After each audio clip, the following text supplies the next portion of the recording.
नमस्कार दोस्तों, स्वागत है आपका आज की अपनी इस वीडियो में। आज हमारा जो टॉपिक है वो देहिंग पटकाई वन, और इस वन के बारे में जानेंगे। अभी हाल फिलहाल गुवाहाटी उच्च न्यायालय ने इसके संबंध में एक नोटिस जारी किया है। उस नोटिस को हम जानेंगे कि आखिर वह क्यों जारी किया गया है, इसके पीछे क्या कारण थे। साथ साथ में हम इस देहिंग पटकाई वन के बारे में भी जानेंगे। और मेरा पूरा मानना है कि ये बहुत इंपॉर्टेंट है और यहाँ से कुछ ऐसे क्वेश्चन हैं जो पर्यावरण अध्ययन के सेक्शन में उठ करके आएंगे। लिहाजा पूरी वीडियो को बड़े ध्यानपूर्वक देखते रहिए, और साथ साथ जो बताता हूँ मैं क्वेश्चन, उन क्वेश्चन को आप नोट करते चलिए तो बड़ा आसानी रहेगी आपको। ठीक है, चलिए वीडियो स्टार्ट करते हैं। तो शुरुआत में देखो, पहले मैंने एक स्लोगन लगाया है, stop coal mining and save Dehing Patkai. Actual में ये पूरा बकाया जो है वो केवल और केवल कोयल माइनिंग की वजह से ही है। यानी कोयले के खनन को रोकने के लिए जो लगातार जनहित याचिकाएं दी जा रही थी, उनके संबंध में जो फैसला वहाँ के गुवाहाटी उच्च न्यायालय ने दिया है, उसी के बारे में हम जानेंगे। तो यहाँ पर मैं दिखा रहा हूँ कि यह एक एशियाटिक हाथी का चित्र लगा रखा है, यानी कि ये एरिया इन हाथियों के लिए बहुत ज़्यादा सेंसिटिव जोन में है। लिहाजा ये जैव विविधता संपन्न क्षेत्र है, पर्यावरण के लिहाज से बहुत ज़्यादा महत्वपूर्ण है, भारत के लिए, असम के लिए, पूरी भारत के लिए और पूरी दुनिया के लिए। तो चलिए इसी के बारे में आज जानते हैं, और बने रहिए पूरी लगातार पूरी वीडियो में मेरे साथ। तो यहाँ पे देखो चर्चा में क्यों है। सबसे पहले किसी भी अगर कोई घटना घटती है कोई करंट अफेयर से, तो पहले देखते हैं कि आखिरकार अचानक से वो क्यों सुर्खियों में आती है। तो सुर्खियों में आने का जो कारण है उसके बारे में हम पहले जानेंगे। तो क्या है कि हाल ही में गुवाहाटी उच्च न्यायालय ने देहिंग पटकाई जंगल में कोयला खनन की एक जनहित याचिका पर सुनवाई करते हुए केंद्र, राज्य, कोल इंडिया और अन्य हितधारकों को एक नोटिस जारी किया है। तो देखो सबसे पहले तो ये आता है कि मामला कहाँ का है। तो ये जो मामला है वो भाई है असम का। कहाँ का है ये मामला है असम का। तो ध्यान रखना एक चीज़। उसके साथ साथ यहाँ पे एक दूसरी चीज़ ध्यान रखने वाली है कि गुवाहाटी उच्च न्यायालय ने इसके संबंध में अपना फैसला दिया है। और कब दिया है? जब एक जनहित याचिका दायर की गई थी, जिसमें कहा गया था कि भाई इस एरिया में कौन सा देहिंग पटकाई जंगल में जो कोयला खनन है इसको रोक दिया जाए। इसके पीछे तमाम प्रकार की तहरीरें दी गई थी, जिसमें पहली दलील थी पर्यावरण को लेकर के, जैव विविधता को लेकर के, एशियाटिक हाथी को लेकर के, और यहाँ पर मिलने वाले तरह तरह के वन्य जीवों के संबंध में।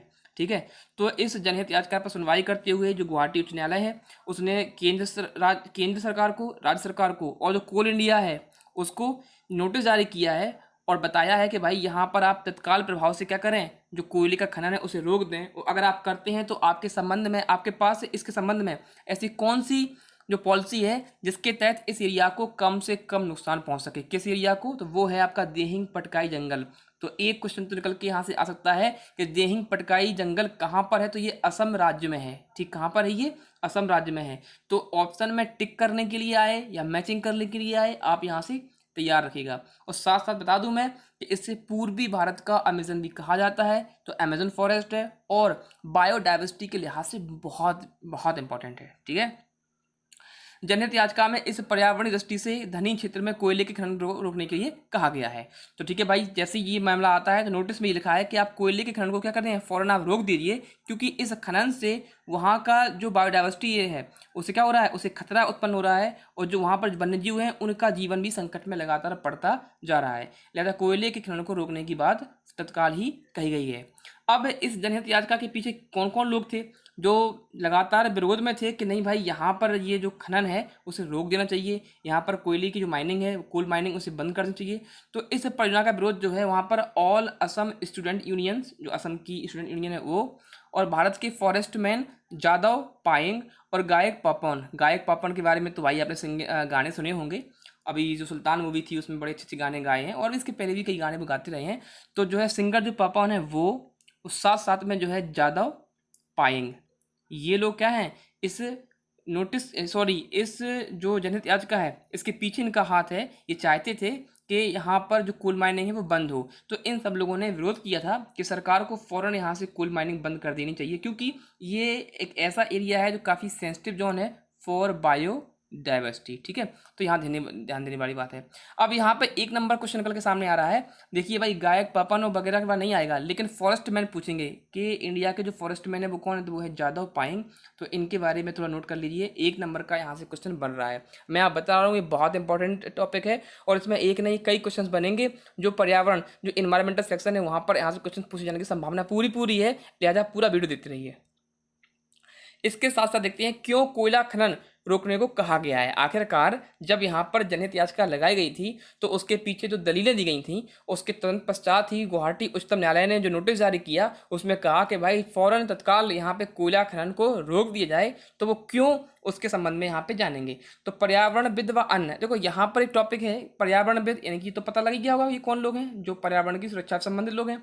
और अन्य इसका मतलब है जागरूक लोग, ऐसी संस्थाएं जो पर्यावरण के लिए काम करती हैं, वहाँ के स्टूडेंट्स, वहाँ के लोकल पीपल्स वगैरह वगैरह। तो इन लोग का मानना था क्या है कि खनन गतिविधियों से देहिंग पटकाई वन और इसमें स्थित देहिंग पटकाई एलिफेंट रिजर्व समेत देहिंग नदी का अस्तित्व भी खतरे में पड़ सकता है। तो देख लीजिए, पहली बात तो यहाँ पर क्या है, देहिंग पटकाई ये फॉरेस्ट ही हो गया आपका, ठीक है। इसी फॉरेस्ट में देहिंग पटकाई एलिफेंट रिजर्व बनाया गया है जहाँ पर एशियाटिक हाथी देखने को मिलते हैं, ठीक है।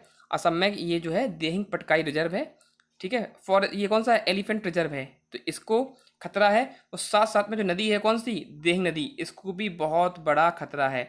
तो वो कहते हैं कि भाई देहिंग वन जो है वो भविष्य में यहाँ पर संकट आएगा इसके ऊपर, साथ साथ में देहिंग पटकाई एलिफेंट रिजर्व पर भी आएगा और नदी पर आएगा। लिहाजा इन्हें बचाने के लिए यहाँ पर जो कोल माइनिंग है उसे रोक दिया जाए। तो देखो यहाँ से क्वेश्चन निकल के आता है कि देहिंग पटकाई एलिफेंट रिजर्व कहाँ पर है, तो वो है देहिंग पटकाई वन में। और ये अगर ऐसा पूछेंगे और वन नहीं पूछेंगे तो पूछेंगे देहिंग पटकाई एलिफेंट रिजर्व ये किस राज्य में है, तो भैया ये है असम राज्य में, ठीक है। देहिंग नदी कहाँ से गुजरती है, असम राज्य से गुजरती है। तो ऐसे कई प्रकार के प्रश्न जो है यहाँ पर पूछे जा सकते हैं। लिहाजा बहुत ध्यानपूर्वक इसे आप नोट करते चलिए। और ईश्वर से प्रार्थना है मेरी कि आप जब एग्जाम देने जाएं तो यहाँ से कुछ ना कुछ आपको मिल जाए, ताकि मेरा पढ़ाया हुआ सफल हो जाए और आपका पढ़ा हुआ सफल हो जाए। देखिए अब यहाँ पर मैप में देखते हैं कि आखिर ये कहाँ पर है। तो मैप में मैं यहाँ पर जो शामिल किया है वो असम राज्य का है। तो असम में ये देखिए आप बिल्कुल, तो ईस्टर्न वाले हिस्से में यहाँ पर जो दिखाया जा रहा है ये है आपका देहिंग पटकाई जोन है, जहाँ पर ये देहिंग पटकाई वन है और साथ साथ में यहाँ देहिंग पटकाई एलिफेंट रिजर्व भी है, ठीक है। यहाँ पर देहिंग पटकाई नाम से एक वाइल्ड लाइफ सेंचुरी भी है जो काफ़ी बड़ी भी है। और सबसे बड़ी बात तो यहाँ पे ये है कि यहाँ जो बायोडाइवर्सिटी है वो बहुत ज़्यादा देखने को मिलेगी, ठीक है। अब यहाँ पे जो देखते हैं देहिंग पटकाई वन के बारे में अब जान लेते हैं, क्योंकि हमें पता है कि चूंकि मामला सुर्खियों में है तो यहाँ से कोई ना कोई क्वेश्चन तो उठा करके रखा ही जाना चाहिए भविष्य की जो निकटतम परीक्षाएं होंगी उनमें, ठीक है। तो ये क्या है कि पूर्वी भारत का अमेजन फॉरेस्ट भी से कहा जाता है, ये मैंने बता दिया पहले। हम जानते हैं कि अमेजन फॉरेस्ट है वो दुनिया का 40% क्या रिलीज करता है, ऑक्सीजन। अकेले केवल अमेजन फॉरेस्ट ही निकाल लेते हैं, बहुत ज़्यादा घने हैं। और ये कहाँ पर है, विषुवत रेखा के आसपास के एरिया में फैले हुए हैं। और इसे हम बोलते हैं पूर्वी भारत का अमेजन फॉरेस्ट। तो इसी से पता लगता है कि चूंकि इसे ईस्टर्न इंडिया का अमेजन फॉरेस्ट कहा गया है, तो ये देहिंग पटकाई जो वन है, जो जंगल है, जो फॉरेस्ट है, वो कितना ज़्यादा महत्वपूर्ण है, कितना ज़्यादा महत्व रखता है, इसी बात से इसको जो उपमा दी गई है वो है अमेजन फॉरेस्ट की है, ठीक है। जैव विविधता से बहुत संपन्न है ये एरिया, मैं फिर बता चुका हूँ। अब यहाँ समझ आती बात यह आएगी कि जैव विविधता होता क्या है। तो किसी भी एरिया में फोना एंड फ्लोरा, यानी कि जो जीव जातियाँ हैं, जो वहाँ पर जो प्लांट्स हैं, जो वहाँ के जो पौधे हैं, वनस्पतियों की जो संख्या है, तो वहाँ पर इन सभी की प्रजातियाँ भिन्न भिन्न होंगी, बहुत ज़्यादा मात्रा में होगी।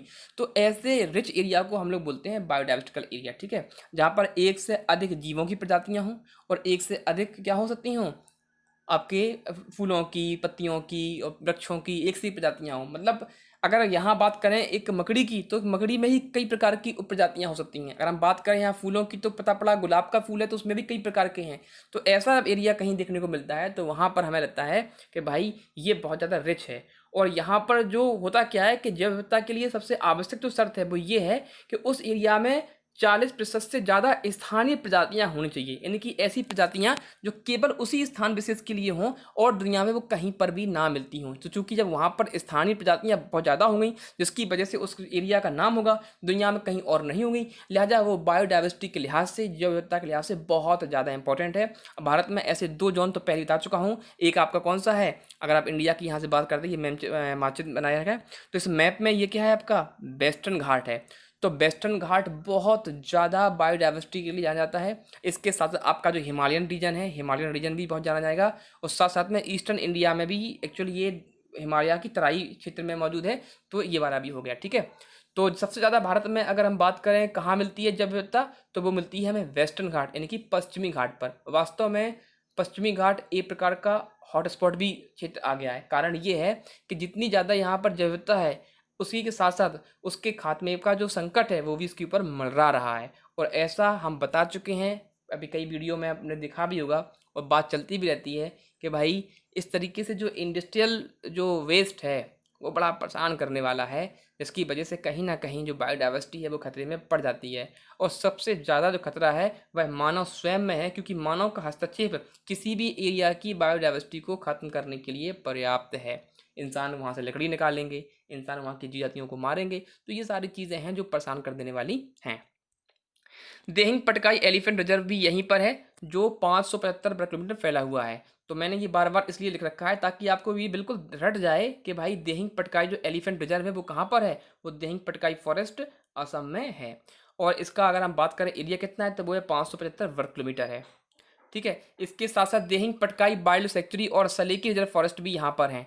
तो यहाँ पर जो कौन कौन से हैं, Dehing Patkai wild life sanctuary बता चुका हूँ मैं, ज़्यादा लगभग इसका 111 वर्ग किलोमीटर से अधिक का क्षेत्रफल है वो है। उसके साथ सलेकी रिजर्व फॉरेस्ट भी यहीं पास में ही जुड़ा हुआ है।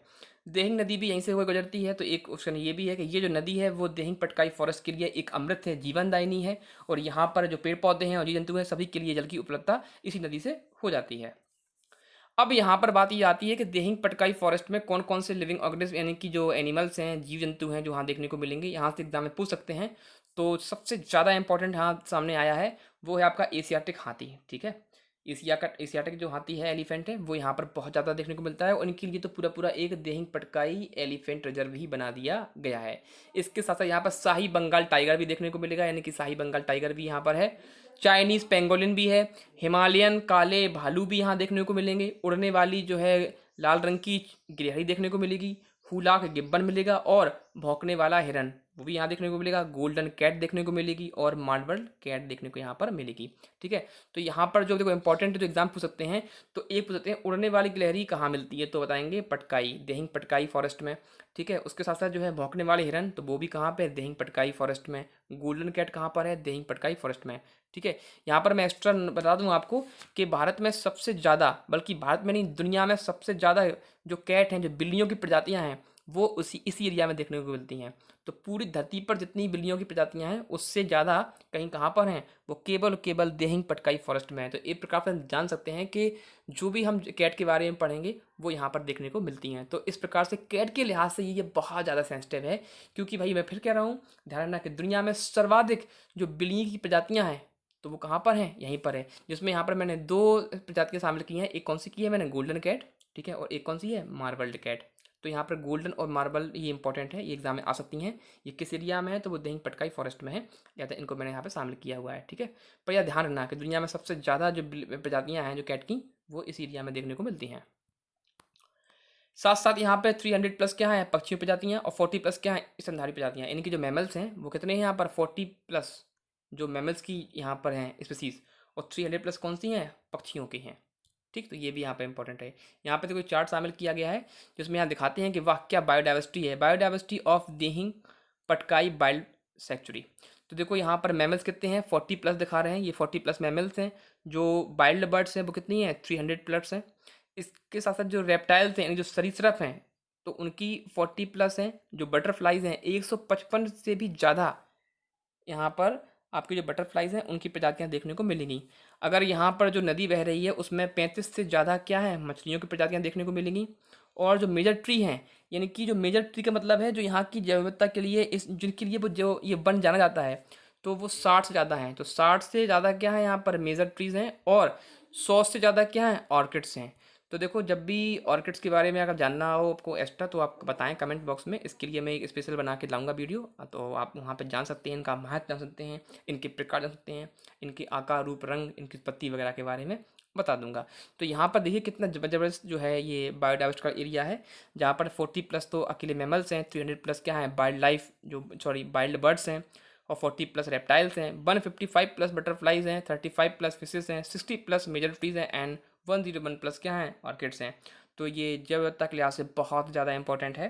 यही वजह है कि उच्चतम न्यायालय जो गुवाहाटी का है उसने यहाँ पर फ़ौरन तरीके से कोल माइनिंग को रोक दिया है, क्योंकि अगर कोल माइनिंग यहाँ पर होती रही तो जो यहाँ पर बायोडाइवर्सिटी है यहाँ पर जो इतने प्रकार की जो प्रजातियाँ हैं, विभिन्न विभिन्न प्रकार की प्रजातियाँ हैं, चाहे वो स्तनधारियों की हों, चाहे वो सरीसृपों की हों, चाहे पक्षियों की हों, किसी की भी हो मछलियों की, उन सबका जीवन क्या हो जाएगा, संकट में पड़ जाएगा। लिहाजा इस संकट से बचाने के लिए, ये कहीं ऐसा ना हो कि विलुप्त हो जाएँ या ये एंडेंजर्ड स्पीशीज़ हो जाएँ, उन्हें बचाने के लिए यहाँ पर कोल माइनिंग को रोकने के लिए नोटिस जारी किया हुआ है।